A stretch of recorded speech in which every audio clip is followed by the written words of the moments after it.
What happens when I'm wrong? Well, don't be afraid to say you're sorry. Don't be afraid to make it right. Doesn't matter who the respondent is, as long as you're a consistent person in this. Honesty is the best policy.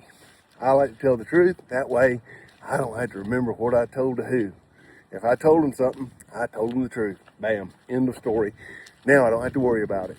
Okay?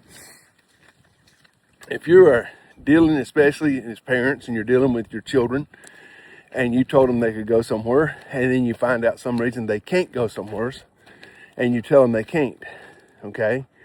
You found out whatever it was that you found out that they can't go, okay? I'm sorry, but I can't let you go, all right? Now, we've all watched the Hollywood films, and she sneaks out the back door, he just walks out the front door, whatever, okay? If you allow your children to be insubordinate to you as little guys, it's only going to get worse. If you are not the authority in their lives, you're not going to become the authority in their lives when they become older. Again, your no has to say no, and your yes has to be a yes. And use as few maybes as you can. And let your maybe, if it's got to fall, let it be a no rather than a yes.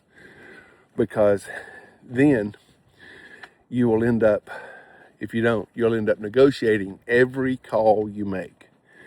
Every time you do it. Listen, parenting is something you learn by the seat of your pants. I don't care how many books you've read.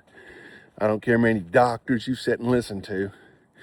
Because when you get to the point where you're trying to parent, you're dealing with a real person sitting in front of you, and they're dealing with the person that they know. So now the doctor wrote this stuff in his office all by his lonesome with his umpteen million hours of studying people. But he didn't study your people. He didn't study you, and he didn't study your kid. You're both individuals, or you're all three individuals, your parents, etc. And whatever those things that you learn, try to put them into practical application for sure. But just remember that there's not always a line in a book that some doctor wrote someplace that's going to help you. Of course, that's why I recommend you read the Bible, because pretty much always something in the Bible will help you. Anyways, how about a comment? Like, share, follow.